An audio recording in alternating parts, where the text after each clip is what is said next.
tellement. Est-ce que quelqu'un croit? La Bible nous parle dans le livre de 12. Ceux qui s'approchent de l'Éternel disent, il est le rémunérateur de ceux qui le cherchent. J'ai une bonne nouvelle à dire à celui qui est venu chercher Dieu. Ce n'est pas toi, mais c'est l'Éternel qui te rémunère. Mais il faut que tu parles et que tu crois à ce que tu es en train de dire. Ah, bien-aimé, ma prière aux assemblées là. Oh, le Dieu de ma vie, le Dieu de cette assemblée, le Dieu de la Bible, le Dieu qui est derrière sa parole pour l'accomplir.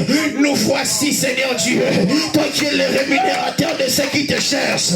Nous sommes venus te chercher. Nous ne retournerons pas les mains vides. Nous sommes venus te chercher. Nous ne retournerons pas tels que nous sommes venus. Nous sommes venus te chercher. Seigneur, montre-toi. Seigneur, touche-moi. Oh, que quelqu'un intercède en faveur de sa vie, en faveur de sa famille, en faveur de sa situation. Que l'Éternel se lève, que l'Éternel se lève, que l'Éternel se lève dans le nom précieux de Jésus-Christ, dans le nom précieux de Jésus, dans le nom précieux de Jésus. Que l'Éternel, notre Dieu, se lève en ta faveur. Je prie ce soir que le Dieu de la Bible intervienne en ta faveur dans le nom de Jésus. Dans le nom de Jésus, que quelqu'un dise à Dieu, Seigneur, viens à moi. Seigneur, sauve-moi. Seigneur, viens me bénir. J'ai besoin de toi. Que je ne retourne pas de cette manière. Oh, j'aime la femme de perte de sang. Lorsqu'elle venait dans la présence de Christ, elle disait, oh, si seulement je touche le pan de sa robe. Quelqu'un venait avec un sujet de prière. C'est le moment d'en parler à Dieu. Quelqu'un venait avec des intentions de prière. Qu'est-ce qui te tourmente?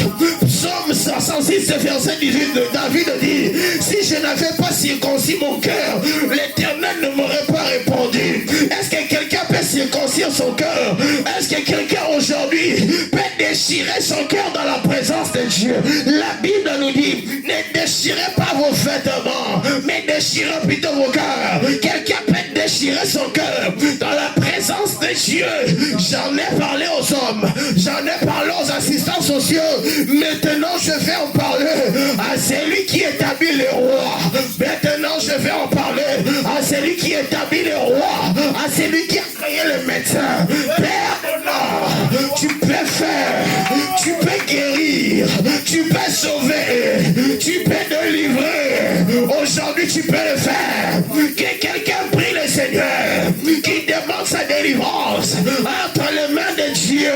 Que quelqu'un prie le Seigneur et demande sa délivrance. Bien-aimé, Sambela, matin la prière, aux hommes là, aux hommes bananzambe, asala yo bolo, atanda lo boko na ye, na vi na yo, tambasima motema na yo, tambasima motema na yo, yaba obasa pembeni na yo, yabana na yo, tambasima, makambo échangé.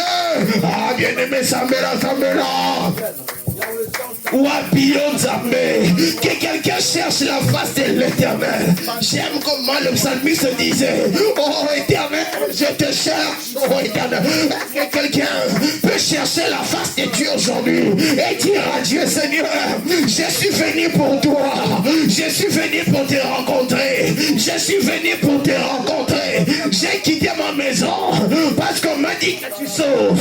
J'ai quitté ma maison parce qu'on m'a dit que tu changes. J'ai quitté ma maison parce qu'on m'a dit que tu délivres. J'ai quitté ma maison parce qu'on m'a dit que tu peux me transformer. Oh Dieu, me voici dans ta présence. Me voici dans ta présence. Seigneur, sauve-moi. Seigneur, transforme-moi. J'ai besoin de toi. J'ai besoin de toi. Aujourd'hui, ah bien-aimé, Samela, ce qu'on a kondima, au moment dans le bon Kwanzame, l'Obana Nzambe, Likamoni des autres qui s'affinent à yo, ni des autres qui s'amontèrent à yo, ni des autres l'ongolo kimia, ni des autres l'ongolo pongi, Zambayo Kango, Zambayo Kango. La Bible nous dit, lorsque vous priez, dites bien-aimé dans le Seigneur, lorsqu'on prie, on parle à Dieu. Samela, Samela. Oh Jésus, nous avons besoin de toi. Père,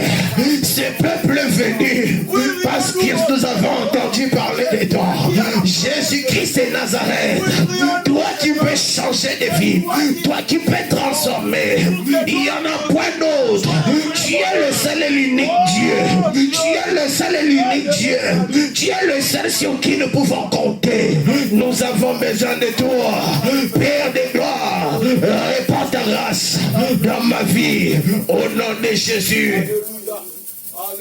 Bien-aimés dans le Seigneur, nous allons prier. Nous allons demander la faveur de Dieu dans nos vies. Bien-aimés, nous allons demander la grâce de Dieu dans nos vies.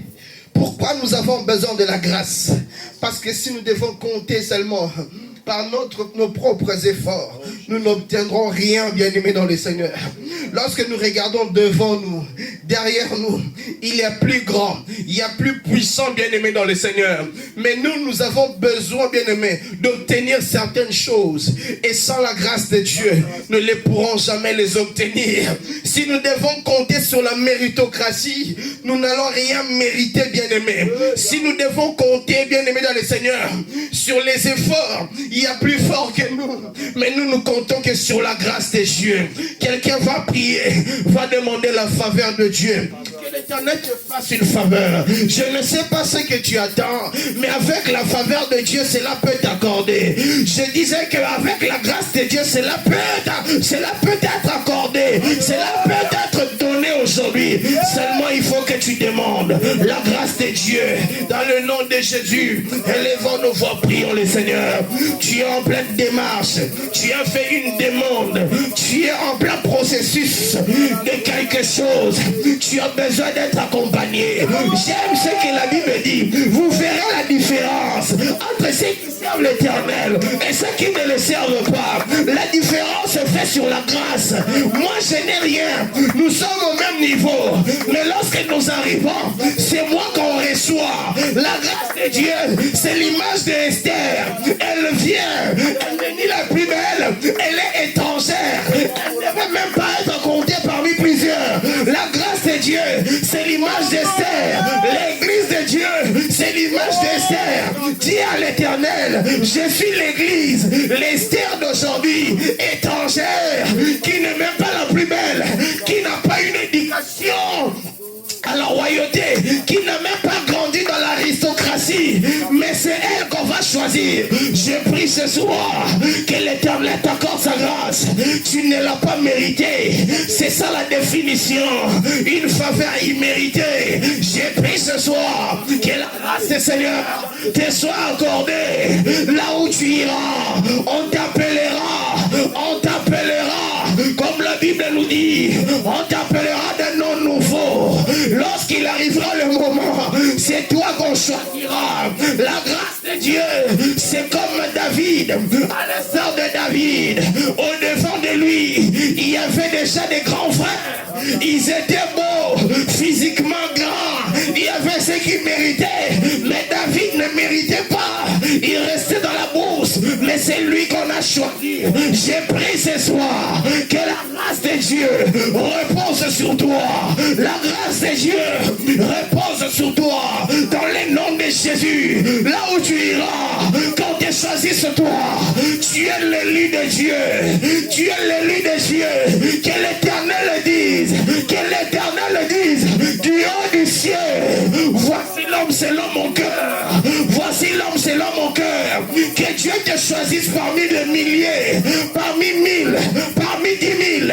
Que l'Éternel pointe son doigt sur toi. Dans le nom de Jésus, lorsqu'on recevra des dossiers, arrivé au tien, l'homme qui lira ceci s'arrêtera et dira: où est cet homme? Je veux le faire du bien. J'ai pris pour toi au nom de Jésus. Ce soir, que la main de l'Éternel repose sur toi maintenant. Que l'onction de Dieu repose sur toi maintenant. J'ai dit que l'onction de Dieu repose sur toi. Au moment de l'élection, que le doigt de Dieu pointe sur toi. Dans le nom de Jésus. Alléluia. Alléluia. Alléluia. Bien-aimé, avant que nous écoutons la parole, j'aimerais que tu dises merci à Dieu encore pour cette première partie et que tu recommandes le restant de ce programme entre les mains de Dieu. La Bible déclare dans leur détresse, ils crièrent à l'Éternel. Et l'Éternel envoya sa parole et sa parole fut guérie. Nous allons recommander ces instants entre les mains de Dieu. Nous allons demander à Dieu de nous parler. Tout d'abord, nous lui disons merci et nous le demandons de nous parler. Dans le nom de Jésus, élevons nos voix et prions. Seigneur, merci pour cette première partie. Merci pour ce temps de grâce. Merci pour ce temps où nous bénéficions de ton amour. Père, nous profitons pour recommander ce moment entre tes mains. Nous profitons pour recommander Adonai. Ce temps, nous allons t'écouter, Seigneur. Plaise à toi aujourd'hui, Seigneur, que nous entendions ta voix qui change, ta voix qui délivre, ta voix qui transforme, ta voix qui gouverne toutes choses. Dans le nom précieux de Jésus, Père, parle-moi. Parle-nous comme toi qui parles mieux que les hommes. Alléluia. Au nom de Jésus. Jésus. Seigneur notre Père, nous sommes reconnaissants pour ta grâce et ta gloire sur nous, Seigneur. Merci pour ta sainte présence, éternel Dieu. Nous reconnaissons que tu peux tout, Papa, et que rien ne s'oppose à tes pensées, car ce que toi tu veux, tu le fais. Et ce que tu fais, Seigneur, a été toujours parfait. Mon âme le reconnaît et déclare que tu es Seigneur. Oh, toi qui écoutes de prière, tous les hommes viendront à toi. Nous sommes venus parce que nous savons que nous prions celui qui écoute de prière. Et tu as dit, je ferai ainsi que vous avez parlé dans mes oreilles. Comme nous avions parlé, Seigneur, qu'il te plaise d'agir dans la vie de tout un chacun, dans chaque famille. Et cela soit pour ta seule gloire, au nom de Jésus. Amen. Gloire à l'Éternel, que le Seigneur vous bénisse abondamment et que sa grâce soit encore sur votre vie au nom de Jésus. Voilà, nous sommes en train de partager cet enseignement sur le monde des esprits que nous avions commencé il y a aujourd'hui 3e mercredi par la grâce de Dieu. Nous allons continuer avec cet enseignement. Genèse 1.1, c'est la base de notre texte. J'aimerais que le berger m'accompagne par rapport à la lecture de la parole de Dieu. Je fais un petit rappel pendant 2 minutes et on continue là où nous sommes arrêtés. Genèse 1.1. Genèse 1.1. Au commencement, Dieu créa les cieux et la terre. Au commencement, Dieu créa les cieux et la terre. Dieu a créé 2 entités, 2 mondes. Le ciel qui représente le monde spirituel et la terre qui représente le monde physique. Et Dieu a établi un principe selon Psaume 115. Le verset 16, je paraphrase, il dit, les cieux sont les cieux de l'Éternel et il a donné la terre au Fils de l'homme. Dieu lui-même règne dans les cieux et la terre, il met l'homme qu'il crée à son image afin que l'homme domine sur la terre. Mais nous avions dit dans le ciel, il y eut guerre au ciel. Lucifer qui était l'archange parmi les archanges puissants s'est rébellé avec 1/3 des anges et ils ont été précipités par le chef des anges, les archanges Michael, qui a précipité Lucifer avec 1/3 des anges qui sont déchus et qui sont appelés aujourd'hui communément les démons. Et automatiquement, le royaume ou le monde spirituel est subdivisé en 2 royaumes. Nous avons le royaume de lumière et le royaume des ténèbres. Le royaume de lumière qui est conduit par Dieu, servi par les saints anges, caractérisé par l'amour, le bien, la vérité, la justice, la transparence. Et ce royaume travaille pour la construction, pour le progrès et le développement de la vie de gens.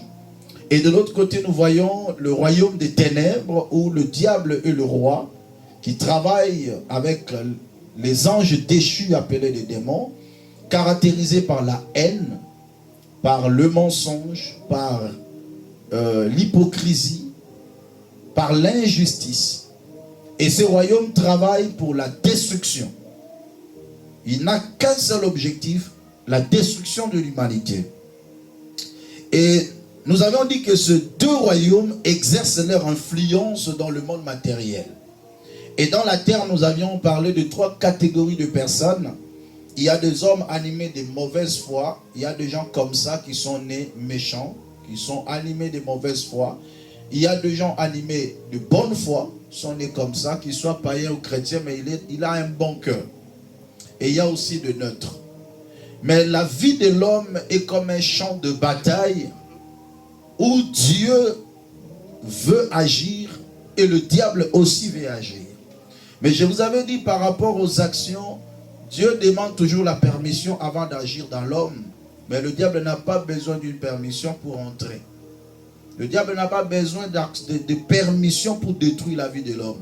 Mais Dieu dit, voici je me tiens à la porte, je frappe. Si quelqu'un entend ma voix et ouvre, j'entrerai. Il demande la permission avant d'entrer. Mais le diable ne demande pas la permission avant d'entrer. Et c'est là où maintenant nous allons commencer à parler maintenant sur l'action de l'ennemi. Comment le diable parvient à entrer et à détruire la vie d'une personne. Mais avant d'y arriver, j'avais établi le rapport de force en accord avec Ecclésiaste chapitre 2 verset 13. La Bible déclare qu'aucun jour le ténèbre aura de l'avantage sur la lumière. Aucun jour. Il y a toujours la lumière qui a l'avantage sur les ténèbres. Et ça, nous devons le savoir. La lumière ne s'efforce pas pour chasser le ténèbre. Car le rôle de la lumière, c'est de chasser le ténèbre et d'éclairer. Ça, c'est le rôle de la lumière. Et vous devez le savoir que nous sommes les gens de la lumière. Et nous ne devons jamais avoir peur du diable. Le diable ne peut jamais avoir l'autorité sur un enfant de Dieu qui est dans la lumière. Ça, c'est ce que nous croyons. Et ça, c'est très important. Et j'avais dit aussi que l'action spirituelle peut affecter le corps d'une manière claire et visible. L'intensité de l'action de l'esprit peut affecter le corps d'une manière claire et visible. Et nous devons savoir que c'est le spirituel qui gouverne le physique. Le physique n'a rien de force avec le spirituel. Imaginez que tu peux être costaud, plus grand, mais tu te bats avec une personne que tu ne vois pas. Le fait seulement que tu ne le vois pas, le fait seulement que ton adversaire est spirituel, ça lui donne un avantage. Alors, on va avancer aujourd'hui. Marc chapitre 3, verset 27. Je vous avais dit, dans le monde des ondes, pour naviguer dans le monde des ondes, il faut avoir un élément qui te permet d'être connecté. Il faut avoir une SIM pour se connecter dans le monde des ondes. Quand tu n'as pas de SIM, tu ne peux pas te connecter. Tu ne peux pas entrer en communication dans le monde des ondes. Donc il doit y avoir quelque chose qui te connecte. Un point de connexion. Et ça, c'est un élément important. Allez-y. Marc chapitre 3, le verset 27. Personne ne peut entrer dans la maison d'un homme fort et piller ses biens sans avoir auparavant lié cet homme fort. Voilà. Alors, c'est ça. Alors il pillera sa maison. Personne ne peut entrer dans la maison d'un homme fort. On dit d'abord, personne ne peut entrer. Donc, si on parle de la maison, c'est qu'il y a une porte. Et on peut entrer que par une porte. Personne ne peut entrer dans la maison d'un homme fort et piller tous ses biens sans avoir lié cet homme fort. Alors là, je vois deux principes. Il dit à la fin, alors il pillera sa maison. Donc pour que quelqu'un vienne dans ta maison et commence à piller ta maison, la première des choses, il doit entrer. Et pour qu'il entre, il faut qu'il y ait une porte qui est ouverte. Ça, c'est la première des choses. Sans une porte ouverte, personne ne peut entrer dans ta maison. Deuxième élément, il va maintenant lier cet homme. Donc il y a les portes ouvertes et le lien qu'il applique sur la personne, sans laquelle il ne peut pas piller sa maison. Le diable a l'objectif de piller ce qui t'appartient, de détruire ta vie. Mais il a besoin, quand il vient, qu'il y ait une porte ouverte, afin qu'il applique le lien sur ta vie. Il y a deux choses, et ce sont ces deux choses-là que nous avons beaucoup plus nous atteler et insister beaucoup. La première des choses, ce sont des portes ouvertes. En matière de portes ouvertes, vous devez savoir, il y a des portes ouvertes que nous ne savons pas qui l'a ouvert, ou qui ne sont pas ouverts par nous-mêmes. Mais il y a aussi d'autres portes que nous-mêmes nous ouvrons vis-à-vis du diable. Et je veux faire cette différence-là. Quelles sont les portes que l'ennemi entre, mais dont toi tu ignores? Tu n'es pas l'auteur de l'ouverture de cette porte. C'est-à-dire, nous sommes à la maison. La première personne, ou soit la dernière personne qui est entrée dans la maison a oublié de fermer la porte. Et tout d'un coup, les brigands entrent. On va poser la question, mais qui avait ouvert la porte? Alléluia. Parce que si on avait fermé bien la porte, personne ne peut entrer. Le plus grand problème dans la vie de Jean, le diable a l'autorité sur des vies dont il y avait déjà des portes qui s'étaient ouvertes, mais à leur insu, il ne connaissait pas que ces portes étaient ouvertes.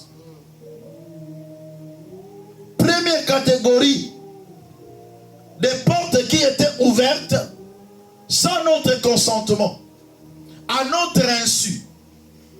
Exode chapitre 20, verset 5. Exode chapitre 20, verset 5. Lisez-moi ce texte rapidement. Exode 20, verset 5.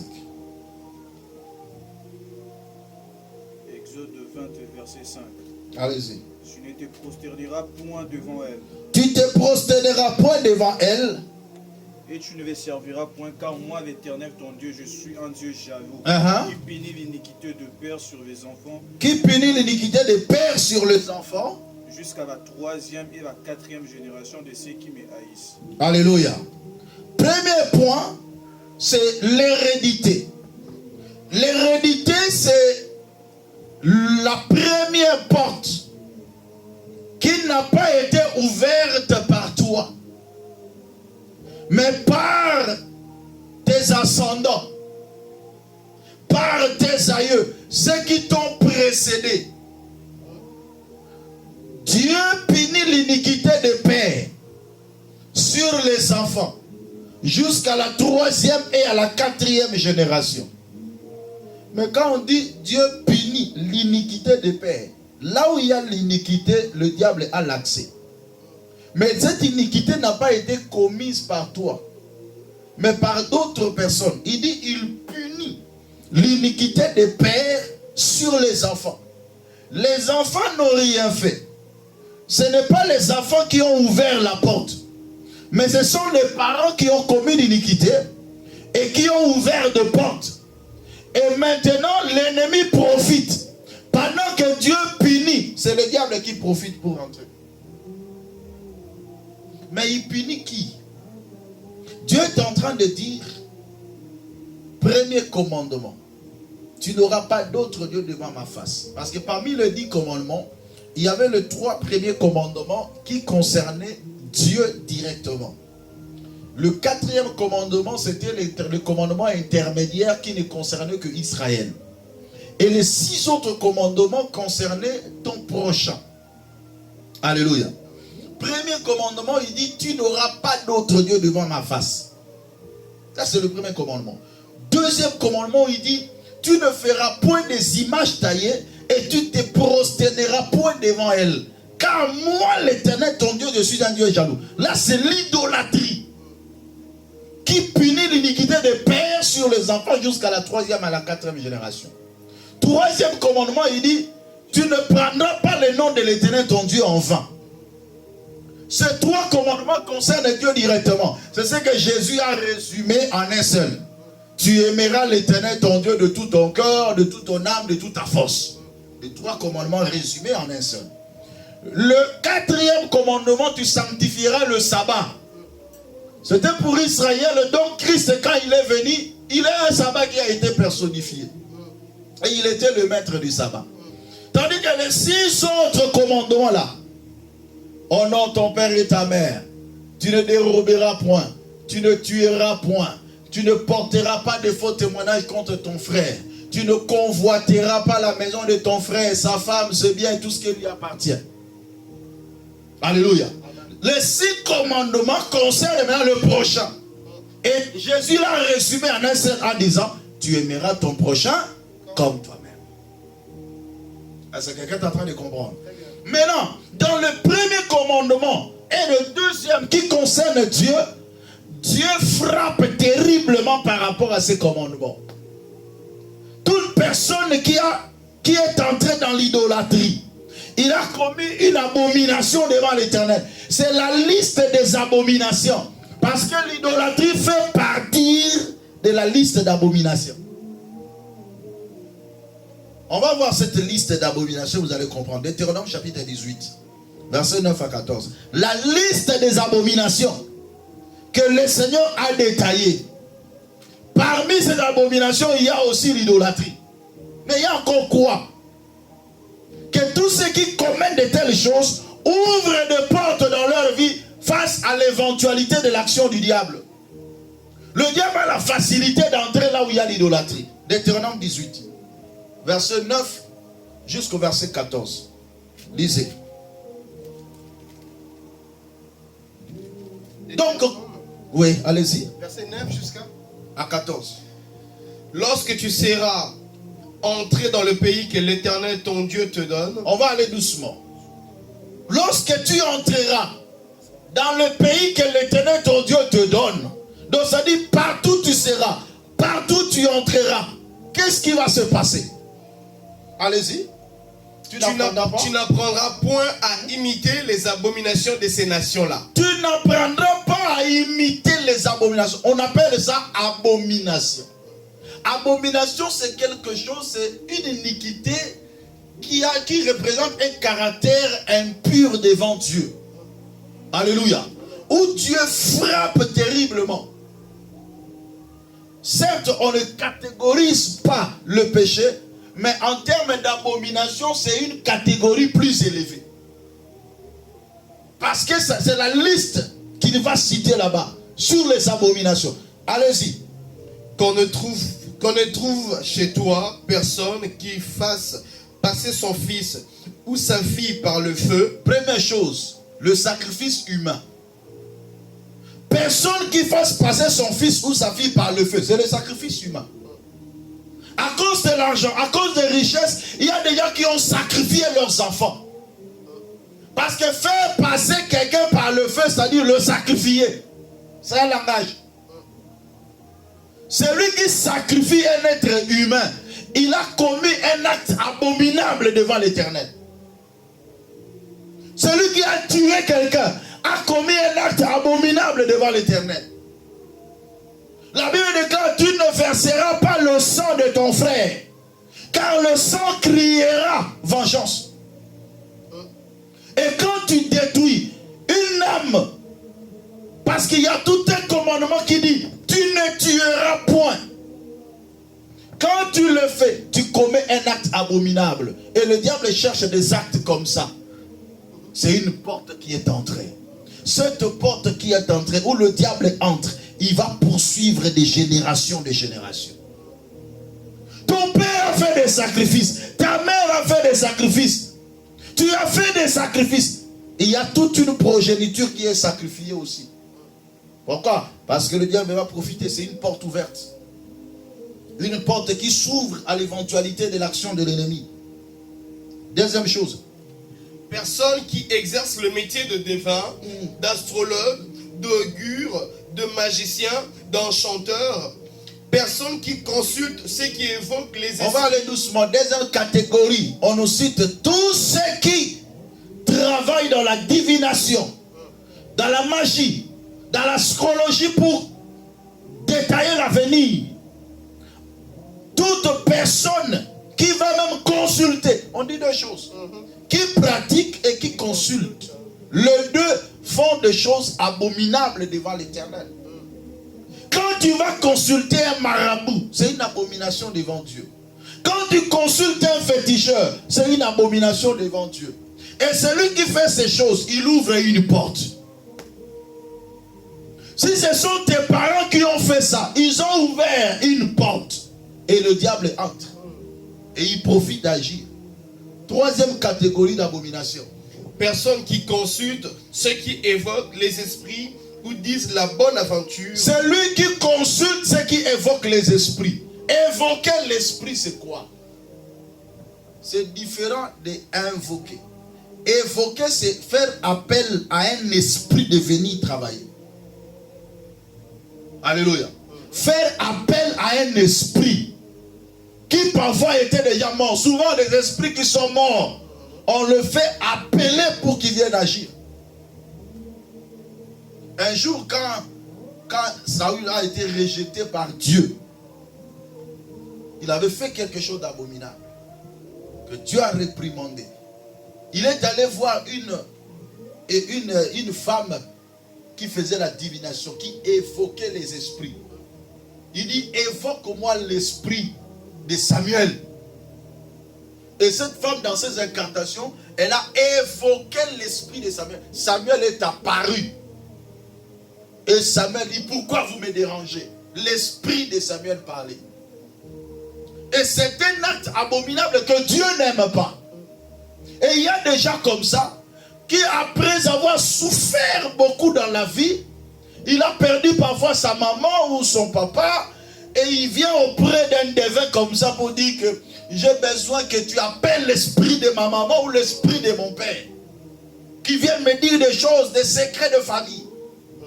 On a toujours tendance à connaître des choses, et on tombe dans l'astrologie, on tombe dans ce genre de choses. Il faut faire très très attention. Quatrième catégorie d'abomination. Personnes qui interrogent les morts. Les personnes qui parlent aux morts. Surtout dans des cérémonies d'enterrement, il y a des gens qui parlent aux morts.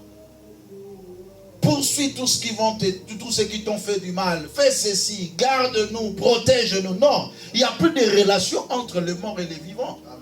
Un mort ne peut jamais intercéder pour un vivant. Pour celui qui est mort, c'est fini pour lui. Et quand tu parles de ces choses comme ça, ce n'est plus lui, mais ce sont des esprits qui vont prendre ces paroles. Alléluia. Amen. Moi, j'ai vu un homme qui était mort, tout simplement parce que la femme est morte avant et la famille de la femme parlait mal le jour de l'enterrement. Et les esprits ont pris ces paroles et quelques jours après, l'homme est parti. Alléluia. Ce n'est pas la personne qui est morte, mais ce sont des esprits. Plus tard, on parlera sur des esprits de l'air qui prennent des paroles que nous prononçons et les confirment sur nous. Alléluia. Amen. Personne qui interroge le mort. Arrêtez d'interroger le mort. Arrêtez de parler aux morts. Il nous arrive parfois, des gens qui souffrent, parfois des orphelins, tout ça, quand ils traversent des périodes sombres dans la vie, ils ont tendance à interroger les morts, ils ont tendance à évoquer même ceux qui sont déjà partis. Ah, papa, tout ça. Non, implore ton Dieu qui vienne à ton secours. Ah, il n'y a que des vivants qui peuvent intercéder pour les vivants.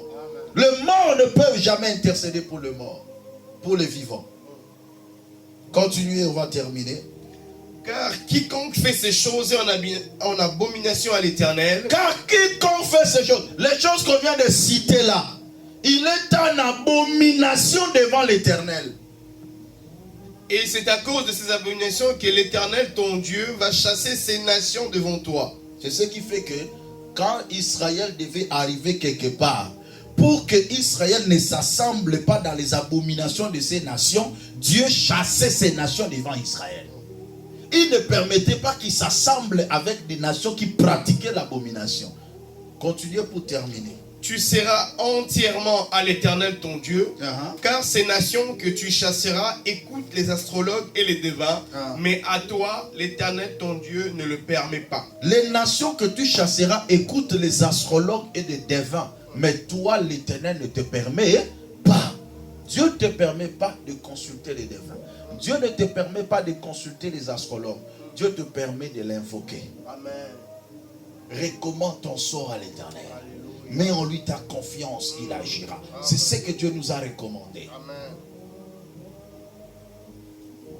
Gloire à l'Éternel. L'hérédité travaille par l'influence du sang. Parce que il existe un lien héréditaire à cause de sang. Tout enfant est lié à son père par le lien de sang. Quand tu donnes naissance à ton enfant, tu diras, c'est mon sang. Alléluia. Et les vertus spirituelles résident dans le sang. Pourquoi? Parce que la vie est dans le sang. Et même les démons aiment là où il y a la vie. Voilà pourquoi les démons peuvent habiter même un animal. Pourquoi? À cause de sang. Parce qu'il y a le sang dans l'animal, le démon peut entrer dans un animal. Est-ce que quelqu'un comprend? Mais le démon ne peut pas entrer dans des arbres parce qu'il n'y a pas de sang. Il n'y a pas la vie là-bas. Ils entrent là où il y a le sang. Le démon peut entrer dans un animal à cause du sang. Et la puissance de l'hérédité. Si ton sang est essuyé, tu communiques le sang à ton enfant. L'enfant aussi est essuyé de la même manière. Deux païens qui donnent naissance à un enfant et cet enfant est mort-né. Question. Cet enfant ira au ciel ou en enfer? Beaucoup de gens diront que c'est un ange de l'Éternel. Il n'a rien fait de mal. Mais la Bible déclare dans Jean chapitre 3 verset 6. Ce qui est né de la chair est chair. Et ce qui est né de l'esprit est esprit. Quelqu'un comprend? Cet enfant est né du péché. Et il n'entrera pas dans le royaume de Dieu. Pourquoi? Parce que les enfants sont préservés par la foi de leurs parents. Et si les parents n'ont pas la foi, les enfants sont exposés aussi. Et ça, c'est un élément important à savoir. Très, très important. Alors, la puissance d'hérédité agit par le sang. Tu portes le sang d'eux. Voilà pourquoi lorsque quelqu'un s'est converti au Seigneur, Jean chapitre 1 verset 12 à 13 va s'accomplir.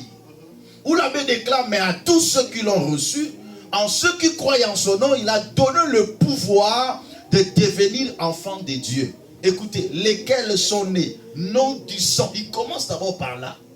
Pourquoi? Parce que le premier sang que tu portais, c'était un sang souillé. Maintenant, là, tu connais la nouvelle naissance. Les premiers sangs bien-aimés t'avaient apporté ce qu'on appelle les portes ouvertes. Pour que la malédiction s'entraîne dans ta vie. Voilà pourquoi Dieu doit briser cette malédiction afin que tu ne naisses plus du sang. Et là maintenant, ni encore de la chair, ni de la volonté d'un homme. Mais tu es né de Dieu. Et tu es une nouvelle créature. Si quelqu'un est en Christ, il est une nouvelle créature. Les choses anciennes sont passées. Et voici toutes choses sont devenues nouvelles. C'est là où on va revenir en force et détail à la fin. Pour parler comment ces portes sont bloquées. Et qu'il n'aille plus l'accessibilité de l'ennemi. Faites attention avec le sang. Même dans la transfusion sanguine, prenez le temps de prier pour le sang là que tu transmets. Parce que quelqu'un peut porter la malédiction d'une autre famille qui vient. On va voir ça plus loin. Le mode de transmission de malédiction. On doit apprendre ça. C'est important. Que Dieu bénisse. Amen. Que Dieu bénisse sa parole. Baissons nos têtes, nous allons dire un mot à Dieu. Chacun va dire au Seigneur, préserve-moi.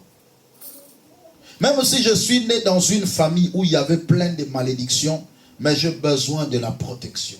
J'ai besoin de toi parce que je ne suis plus né de ce sang-là, mais je suis né de Dieu.